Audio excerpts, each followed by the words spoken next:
ये आप निशानों को देख रहे हैं, निशानों को देख के आप कहेंगे कि बिल्कुल वास्तव में घोड़े की सी नाल के ही जो निशान है ये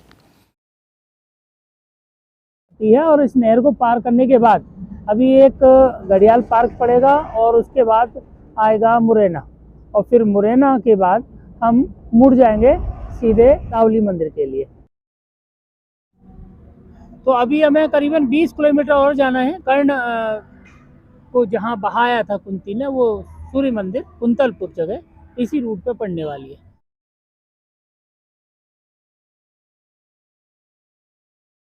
नमस्कार दोस्तों, मैं इस समय आसन नदी के पास हूँ। आप मेरे पीछे ये जो एक नदी देख रहे हैं, ये पौराणिक कथाओं के हिसाब से ये वो नदी है जहाँ माता कुंती ने कर्ण को बहाया था। ये कुंतलपुर ये ग्राम है, द्वापर युग में यहाँ के राजा महाराज कुंती भोज थे।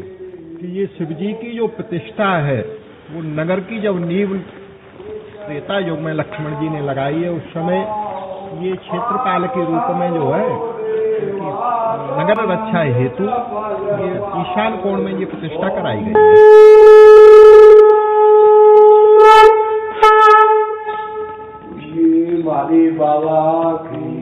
लक्ष्मण जी के हाथ की प्रतिष्ठा बताते हैं, और ये जो प्रतिमा है गोलाकार वो घटती बढ़ती रहती है। महाराज जी मेरा प्रणाम स्वीकार करें। जय श्री राम। और थोड़ा सा हमें बताएं इस स्थल की महत्ता के बारे में। भाग्य से प्रथा का जन्म हुआ। महाराज कुंती भोज बेटी प्रथा को लेकर के कुंतलपुर आ जाते हैं। प्रथा नाम हटा करके कुंती नाम रखा गया। घूमते हुए महामुनि दुर्वासा जी इस जगह पधारे। महामुनि दुर्वासा जी को ये जगह अच्छी लगी, चातुर्मास करने का विचार किया। चातुर्मास प्रारंभ होने जा रहा था। महाराज कुंती भोज से बोले राजन, आप हमारी व्यवस्था कर सको तो हम यहाँ चातुर्मास करना चाहते हैं। महाराज कुंती भोज ने कहा, बोले महाराज आपकी सब व्यवस्था की जाएगी। महलों में जाकर के मंत्रियों से कहा, मंत्रियों ने मना कर दिया। रानियों से कहा, रानियों ने मना कर दिया। बोले महामुनि दुर्वासा जी बहुत ही क्रोधी स्वभाव के हैं, हमसे उनकी सेवा नहीं बनेगी। राजा बड़े निराश हुए, बोले अब कैसे महाराज जी से मना करे कि हम आपकी सेवा नहीं कर सकते हैं। पिताजी को निराश देखा जब कुंती जी ने, बोले पिताजी क्या बात है, क्यों निराश हो? बोले महामुनि दुर्वासा जी चातुर्मास करना चाहते हैं, उनकी सेवा को कोई तैयार नहीं है। बोले निराश मत होइए, मैं उनकी सेवा करूंगी। कुंती देवी की अध्यक्षता में यहाँ चातुर्मास की महामुनि दुर्वासा जी की सेवा संपन्न हुई। सेवा से महामुनि दुर्वासा जी प्रसन्न हुए तो विचार किया, बोले आशीर्वाद के तौर पर बेटी को क्या देना चाहिए पुरस्कार। तो उनके भविष्य के बारे में ध्यान रख करके देखा तो पाया, बोले इनका विवाह हस्तिनापुर नरेश महाराज पांडु के साथ होगा। महाराज पांडु को श्राप लग जाएगा, इनके कोई संतान नहीं हो पाएगी। तो इनको पुत्र प्राप्ति के लिए कुंती जी को 5 देवताओं के आवाहन के मंत्र दिए। बोले बेटी जब भविष्य में आपको जरूरत पड़े तब इन देवताओं का आप आवाहन करना। महामुनि दुर्वासा जी मंत्र दे करके और अपना चातुर्मास पूरा करके अन्यत्र चले जाते हैं। कुंती जी यहाँ आई, उन्होंने नीचे नदी में स्नान किया और देखा भगवान सूर्य प्रत्यक्ष दिखाई दे रहे थे। गुरु महाराज के मंत्र में कितनी शक्ति, देवता देवलोक से नीचे कैसे उतरेंगे, तो भगवान सूर्य का आवाहन कर दिया। नीचे चट्टानों के ऊपर भगवान सूर्य उतर पड़े। आज भी चट्टानों के ऊपर टापों के, घोड़ों की टापों के निशान देखने के लिए आज भी मिलते हैं। कुंती जी ने कहा, बोले महाराज आप अपने लोक को वापस जा सकते हो, मैंने तो मंत्र परीक्षण किया है। बोले देवी हमारा दर्शन निष्फल नहीं जाता है। हाँ आप कुंवारी हो, आपकी योनि दूषित ना हो उसका हम बंदोबस्त किए देते हैं। हम आपके द्वारा आपको एक पुत्र प्राप्त होगा हमारे द्वारा।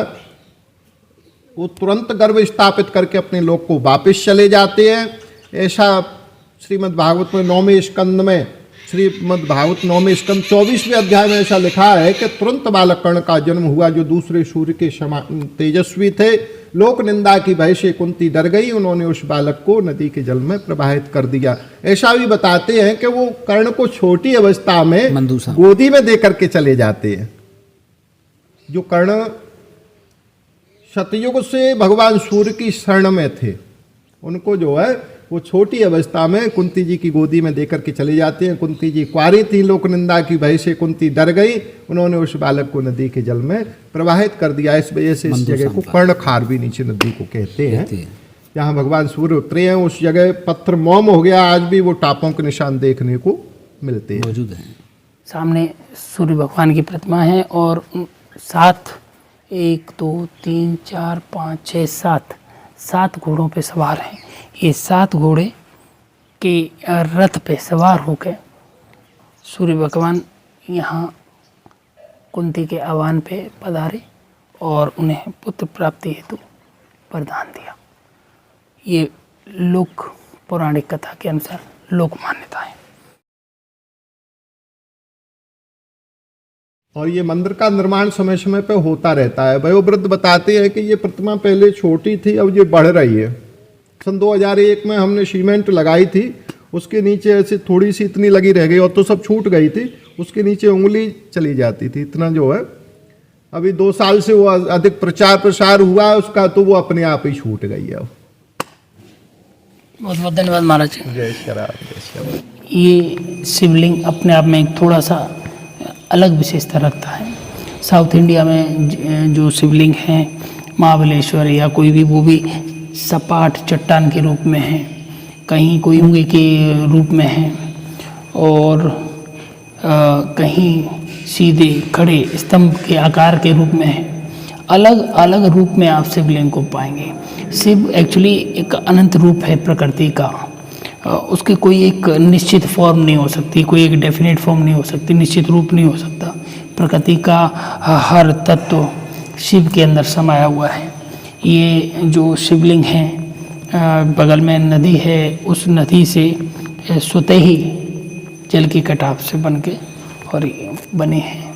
यहाँ इस मंदिर में, मंदिर का बाकी का जो हिस्सा है नया है, लेकिन ये शिवलिंग सबसे पुराने हैं। ये मंदिर वही है जो जिनके बारे में कहा जाता था कि यहाँ सूर्य भगवान पधारे थे कुंती के आह्वान पे और उन्हें पुत्र प्राप्ति हेतु वरदान दिया था। चिन्ह के बारे में बताते हैं। ये 7 घोड़े हैं और हर घोड़े के 4 पैरों के निशान के हिसाब से लगभग 28 निशान